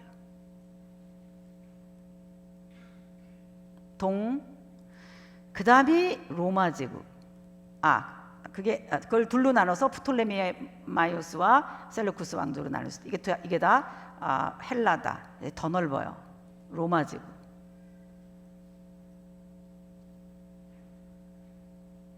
이때 이게 로마 제국이에요.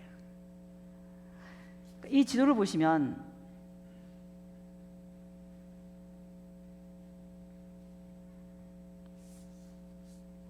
여기가 이스라엘 땅이에요. 지금 팔레스타인이야. 보이세요? 네, 여기에요. 자, 이리 가면 유럽, 여기는 아프리카, 이리 가면 아시아란 말이에요. 딱 경계예요. 근데 바로 이런 상황 가운데 로마 제국이 땅을 넓혀갈 때 장군들이 가서 땅을 정복하고 사람들을 죽이고 영토를 뺏는 거잖아요. 결국 장군들이 하는 일인 거잖아요. 근데 이쪽은 주로 줄리어스 시저, 가이사, 성경에 가이사로 되어 있어요. 로마 이 위쪽 유럽 쪽은 시저가 주로 많이 영토를 점령했고요. 여기 아시아 쪽, 이쪽은 아시아죠. 이 아시아 쪽은 폼페이라고 하는 사람이, 폼페이가 많이 정복한 거예요. 이쪽은. 여러분 35페이지 열어보세요. 자, 내비게이션 35페이지, 거기 지도가 있어요. 로마라고 써 있고요. 이 이태리 반도가 있는데 거기서부터 라인이 쭉 오면서 마케도니아를 지나서 아시아 쪽에 오면서 수리아를 거쳐서 예루살렘으로 이렇게 오잖아요. 이게 폼페이가 수리아라고 하는 넓은 지역을 점령한 BC 64년, 63년의 라인이에요. 제가 왜 이걸 여기다 썼나? 이때 하스모니안 왕조 100년 동안 헬라 셀루쿠스 왕조한테 독립을 해가지고 100년 동안 마카비 전쟁 이후에 자유국가로서 있었던 게 끝나게 되는 시점이에요. 이제는 로마 제국이 들어오는 거예요. BC 63년에 끝나. BC 165년경에 프톨레마이오스 그때 마카비 전쟁이 승리했거든요. 100년이 지나간 거예요. BC 63년 이 경에 결국 하스모니안 왕조가 무너진 거예요. 지금 BC 63년경이 된 거예요. 어느 제국이 다스리는 거예요, 이제? 예, 바벨론 다스리다가 페르시아가 다스리다가 헬라가 다스리다가 하스모니안 왕조가 됐다가 지금은 로마 제국인 거예요. 지금 로마 제국이 들어오는 순간 폼페이가 들어왔어요. 폼페이 장군이 지금 여기 지도에 있는 대로, 여러분 책에 있는 지도대로 들어오면서 수리아를 정복했어요. 그리고 이 예루살렘을 정복할 때 마침 하스모니안 왕조가 에돔이라고 하는 여러분 에돔, 모압, 암몬, 아모리 기억나시죠? 네, 에돔을 정복했어요. 하스모니안 왕조가 에돔을 정복해서 조공을 받고 있었어요. 헤롯 가문이 에돔이었어요. 따라하겠습니다. 헤롯 가문이 에돔이었다. 그 헤롯 가문이 세계 정세를 보니까 지금 헬라가 아니라 어느 나라가 전 세계를 장악하고 있어요? 로마. 폼페이가 쳐들어오는 거예요. 수리아가 무너져요. 큰 수리아가 무너져요. 지금 예루살렘 하스모니안 왕조 정도는 아무것도 아니에요. 이거를 무너뜨리러 지금 아래로 막 내려오고 있어요. 로마 세력이. 조공바치고 있었던 에돔 왕조가 하스모니안 왕조한테 조공을 바쳤는데, 조공바치고 있던 헤롯 가문이 고문신을 거꾸로 신은 거예요. 그래갖고 폼페이에 붙었어. 내가 정보 줄게요. 내가 예루살렘 칠 수 있도록 정보를 줄게요. 내가 뭐 예루살렘에 조공 바치는 게 낫겠어? 로마에 바치는 게 낫지? 이렇게 된 거예요. 그래서 폼페이를 도왔어요, 헤롯 가문이. 그래서 BC 63년에 들어오면서 그러면서 이 하스모니안 왕조는 무너지고 로마가 들어오게 되면서, 자, 우리 35페이지 보세요. 이리하여 BC 63년 로마가 유대를 침공하게 된 첫 단추부터 AD 70년 유대인들이 다시 열심당원들과 함께, 이거는 구테타 세력이에요, 열심당원, 다시 독립투쟁을 해서 혁명을 일으키게 되는 유대전쟁. 따라하겠어요. AD 70년. AD 70년. 자, AD 30년은 예수님이 목회를 시작하실 때잖아요. AD 30년. 공생애가 시작될 때가 AD 30년이란 말이에요. 근데 AD 70년이면 몇 년 더 흐른 거예요? 40년. 예수님 사건이 있은 다음에 40년 지나면 AD 70년이 되는 거예요. 그 AD 70년에 그 유명한 전쟁이, 따라하겠어요? 유대전쟁.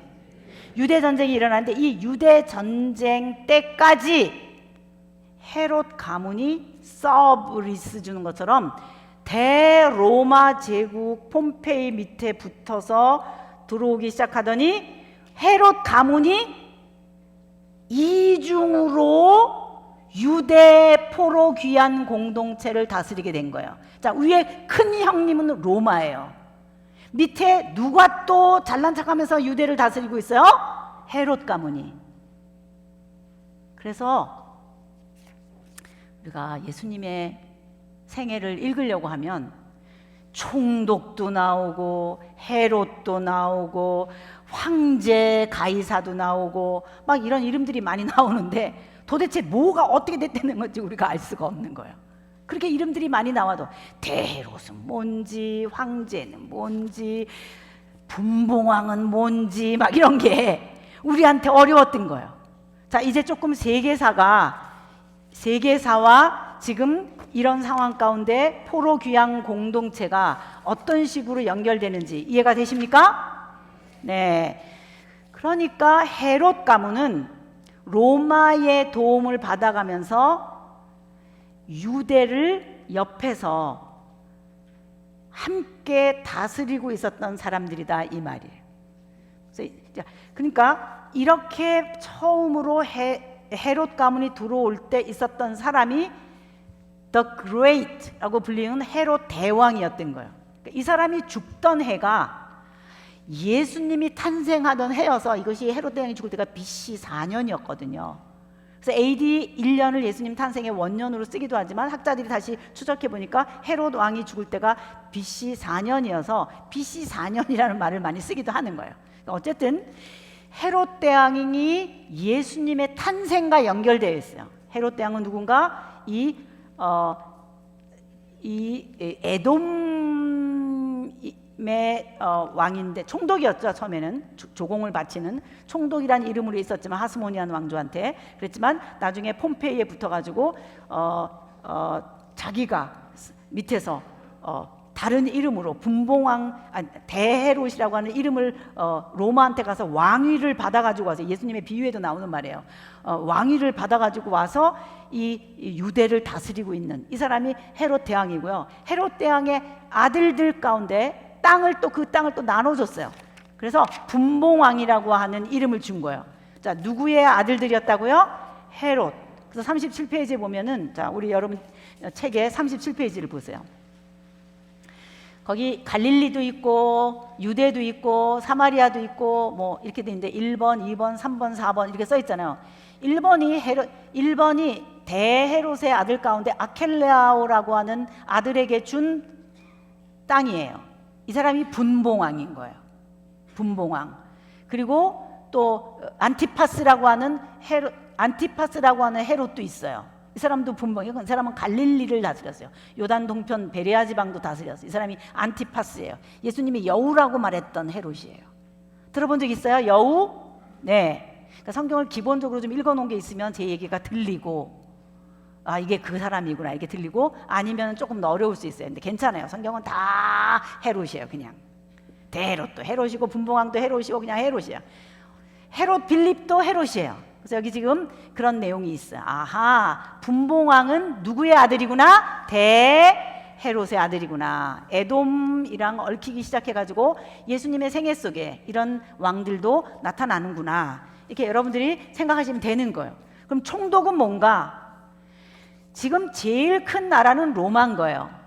로마에서 지경을 할 때 로마에서 보낸 로마 통치자로서의 총독이, 로마 통치자, 그러니까 지경할 때 로마 통치자가 총독인 거예요. 따라하겠어요? 총독. 그러니까 헤롯 가문하고 달라요? 같아요? 다른 거예요. 헤롯 가문이랑 다른 거예요. 총독은 어느 나라인 거예요? 로마. 폰티오스 필라투스, 본디오 빌라도는 5대째였었어요. 그러니까 예수님 탄생이 대황제로 말하면 옥타비아누스, 성경에 아구수도라고 돼 있어요. 그러니까 로마가 제국을 완성할 때 줄리어스 시저가 유럽 쪽으로, 폼페이가 아시아 쪽으로, 또 크라수스라든지 뭐 이런 사람들이 삼두 정치라고 하는 것을 하다가, 그러니까 삼두 정치, 로마의 삼두 정치가 있어요. 이 유명한 장군들로 시작된 거예요. 그래서 전 세계를 정복해 나갔어요. 그런 중에 폼페이가 아시아를 다스리면서 유대도 넘어가게 됐다. 하스모니안 왕조도 넘어갔어요. 그러면서 얽혀 들어간 게 헤롯 가문이었어요. 그래서 분봉왕도 생기고 대헤롯도 생기기 시작했어요. 근데 아켈라오가 사고치는 바람에, 아켈라오 분봉왕이 사고치는 바람에 로마에서 소환해서 불렀어요. 잘렸어요. 막 백성들이 데모하고 막 그러니까 이제 너 왜 이렇게 시끄럽게 다스려? 잘렸어요.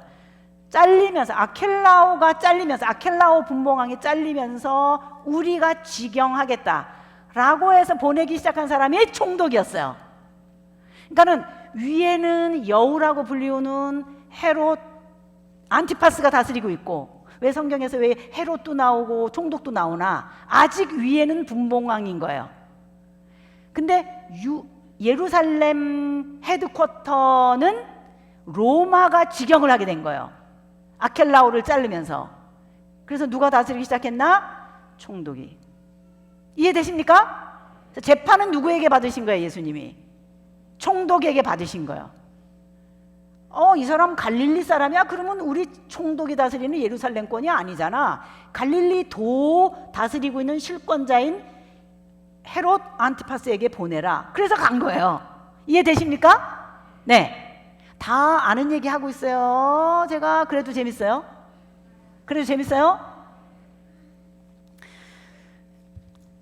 그런 사람들이 있어요. 자, 그 다음에 대제사장은 뭔가? 여러분, 대제사장이라는 사람은요, 대제사장은 로마가 아직 오기 전 헬라 시대 때에 우리가 꼭 유대인처럼 살아야 돼? 헬라 스타일로 살면 어때? 대충 하지 뭐. 이런 문화 속에 레위 직계가 대제사장을 한 게 아니라 돈만 들고 오면은 제사장 시켜주게 되는 문화가 생긴 거예요. 헬라 시대부터. 돈만 싸들고 가면 뭐를 할 수 있어요? 대제사장. 이게 신구약 중간 시대 때 생긴 새로운 대제사장이에요. 지금 예수님 당시 때는 누가 대제사장이었을까요? 누구예요? 법적으로 누구예요? 가야바예요. 근데 실권은 누구에게 있었어요? 안나스에게 있었어요. 장인어른. 왜? 돈만 갖다 주면 제사장권을 사고 팔 수 있었으니까. 대제사장, 어떤 사람인지 알겠죠? 그럼 이 대제사장은 친로마 세력일 것 같아요? 친유대 민중 세력일 것 같아요? 그렇죠. 뭐 갖고 샀으니까? 누구한테? 주권자에게. 이해되시죠? 그러면 이 사람들의 신학을 백업해주는 백업해주는 사람들도 있어야 되겠죠. 신학적으로. 어떤 신학이 대제사장 친로마 세력, 예루살렘 성전 경영권을 가지고 있게 만드는 신학을 가르쳤을까요? 사두개파인 거예요. 따라하겠습니다. 사두개파. 그러니까 사두개파는 성전을 장악하고 있었던 대제사장 친로마 세력의 신학을 백업해주고 있었던 사람들이었어요. 사두개파. 돈이 많아요. 실권자들인 거예요. 현세주의자일 수밖에 없어요. 여당 세력인 거예요. 성전 경영권을 갖고 있었어요. 어마어마했어요. 성전 경영권은. 성전 하나 때문에 벌어먹고 사는 사람들이 수십만 명이었어요. 어마어마하게 많았어요. 성전은 경제 특구였어요. 예루살렘 성전은 경제 특구였어요. 대제사장 어마어마한 경제 경영권을 가지고 있었던, 성전 경영권을 갖고 있던 사람들. 바리새파는 친로마 세력일 것 같아요? 친유대 쪽 세력일 것 같아요? 그렇죠. 그럼 바리새파 신학과 사두개파 신학은 서로 싸울까요? 안 싸울까요? 싸우는 거예요. 신학적으로 서로 알력이 있어요. 민중들은, 제가 민중이라는 말을 써요. 민중이라는 말은 뭐 성경에는 무리들이, 백성들이 이런 말을 쓰지만 저는 민중이라는 말을 가끔 쓰는데요. 이유가 뭐냐? 항거하고 싶은 생각이 여기까지 있는 사람들이 민중이에요. 이 정권은 싫다, 이럴 때 쓰는 용어가 민중이에요. 지금 백성들은 민중이에요. 어디로부터 독립하고 싶어요? 로마. 그런 사람들의 시민 정신은 바리새 신학이 맞을 것 같아요? 사두개파 신학이 맞을 것 같아요? 바리새파 신학이 맞는 거예요. 그들은, 백성들은 차라리 누구를 따르고 있는 거예요? 지금 바리새파. 왜? 마카비 전쟁 이후에 그거를 붙들고 있었던 에스라 운동에 가까운 사람들이 누구니까? 바리새파니까. 이해가 되시죠? 네. 그런 상황 속에서 이도 저도 아니다, 우리는 칼 가지고 독립할 거다. 옛날 마카비 혁명처럼 됐잖아. 옛날에 우리도 그렇게 할 거야. 됐던 일이잖아. 마카비 혁명. 우리도 계속 칼 들고 구테타 세력으로 있을 거야 라고 생각하고 있는 사람들이 예수님과 함께 십자가에 못 박혀 죽었던 강도라고 불렸던, 무기를 들고 있었던, 사실은 강도가 열심당원이에요. 열심당원. 정치범이라도 걸린 거예요. 강도라서 뭐 남의 집 가서 뭐 이런 정도가 아니라 정치범인 거예요. 열심당원인 거예요. 구테타 세력인 거예요. 열심당원도 있는 거예요. 이런저런 공동체가 지금 마태복음을 읽기 전에 지금 있구나, 이런 생각을 하셔야 되는 거예요. 무슨 말인지 아시겠죠? 나는 이도저도 아니다. 이 세상은 더러워 시끄러워. 나는 저 산속에 들어가서 혼자 사는 산이요 물은 물이로다. 그러면서 돌을 닦으면서 광야에서 여우도 굴이 있고 예수님이 말씀하신 것처럼 굴 속에 들어가서 나 혼자 돌을 닦으면서 하나님께 기도하면서 있겠다. 이런 사람들이 SN 공동체, 수도원 운동, 어디나 교회사 속에 수도원 운동이 있어요. 그런 사람들이 무슨 당원이에요? SN 공동체와 같은, 약간 세례 요한 쪽 사람인 거예요. 여러분, 세례 요한 생각해 보세요. 메인 공동체 안에, 중심 도시 안에 있었어요? 광야에 있었어요? 광야에 있었어요.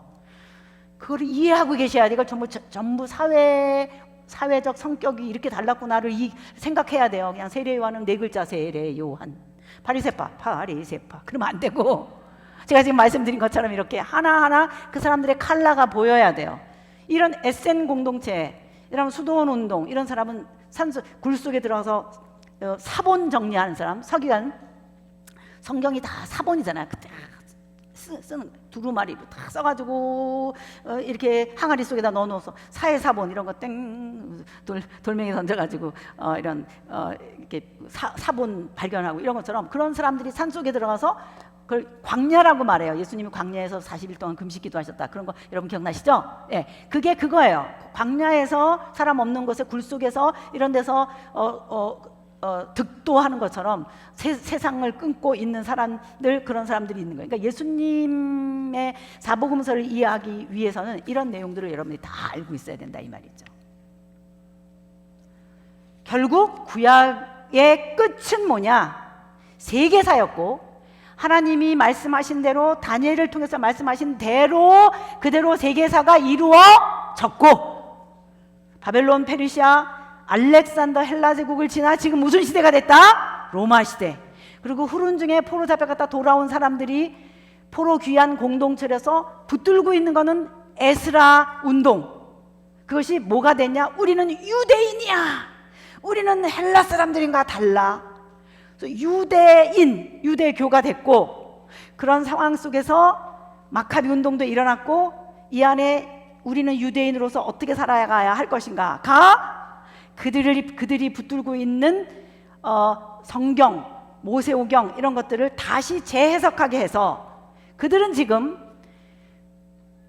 모세오경 읽는 거, 할례 행하는 거, 안식일을 지키는 거, 절기를 지키는 규례대로 행하는 거, 이게 유대인으로서 해야만 되는 일이야. 그래서 예루살렘 성전에서 예배를 드리되 뒤에서 정치하는 사람들은 돈 벌어먹기 위해서 하고 있지만, 다 경제지만, 왜 이미 헬라 사람들의 정신이고 돈 갖고 다 대제사장하고, 그러니까. 그러나 사람들의 종교심을 읊어내가지고 돈은 벌어야 되는 거야. 재물장사하고, 예루살렘 그 다윗의 뜰이라고 불리우는 베들레헴, 거기가 다윗이 양치동무시잖아요. 거기가 목초지 되고, 그래서 양을 잘 키울 수 있었기 때문에 거기가 가야스 안나바 물류 창고였어요. 별로 웃지도 않으시네. 재물을 하려면은 막 엄청난, 해외에서 지금 예배 드리려고 막 예루살렘으로 오잖아요. 없잖아요, 양이. 그럼 돈 내고 사야 될 거, 돈 내고 사야 될 거 아니에요. 돈 받고 줘야 돼, 뭐 해야 돼. 지금 예루살렘 성전은 완전히 경제 특구에다가 막 전 세계에서 막 몰려오지, 막 양은 막 잡아야 되지. 양을 어디서 가져야, 먼 데서부터 양 가지고 오면 안 된다잖아요. 그러니까 이 양을 어디서, 지금 물류 창고가 있어야지 거기 유통을 해야 된단 말이야. 그러니까 저기 베들레헴 이게 지금 예수님을 만나기 위해서 들어가야 할 세계적인 백그라운드, 그리고 이런 사회의 성격, 지금 백성들은 어떤 마음을 가지고 있을까, 막 이런 그런 배경 그림이 돼야 된다 이거죠.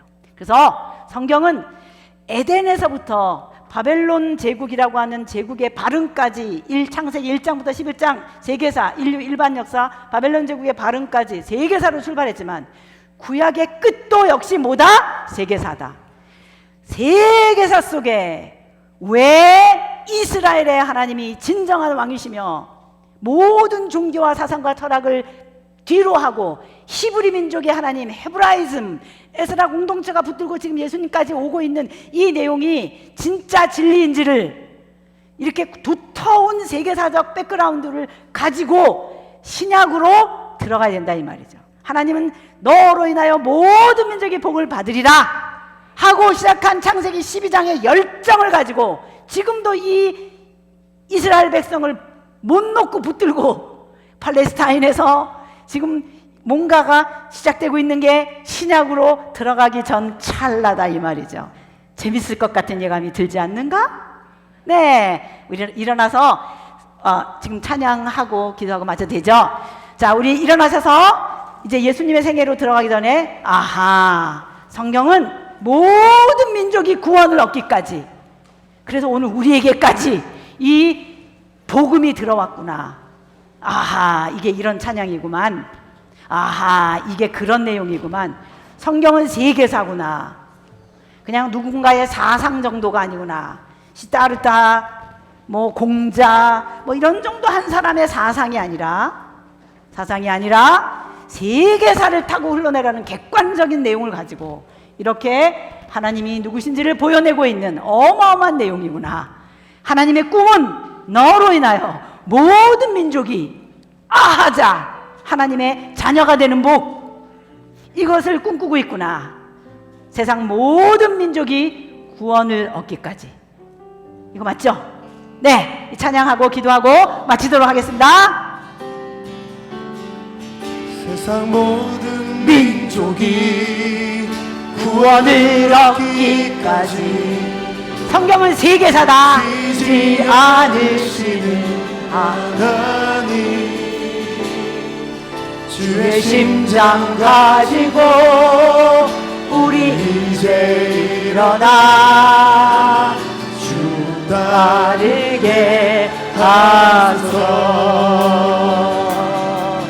세상 모든 육체가 이 하나님의 열심, 전 세계를 바라보고 계신 하나님의 열심, 우리를 부르시는 이 사도행전을 통하여 앞으로 어떻게 흘러갈 것인지, 주의 손과 발표여 성경이 완성될 것인지, 치유하며 이 하나님의 열심이 주 섬기게 하소서. 물이 바다 덮음같이, 물이 바다 덮음같이 여호와의 영광을 인정하는 날이 인정하는 것이 온 세상 가득하리라. 물이 바다 덮음같이, 물이 바다 덮음같이, 우리 바다 덮음같이 보리라. 그날이 오면 빰빰빰빰빰빰빰 요한계시록까지 보라는 거요. 그날이 오면 가득 코로나가 온 세상을 덮고 있는 것처럼, 꼼짝도 못하는 것처럼 그날이 오면 하나님이 통치하시는다는 것을 알게 되는 때가 올 것이다. 승리의 함성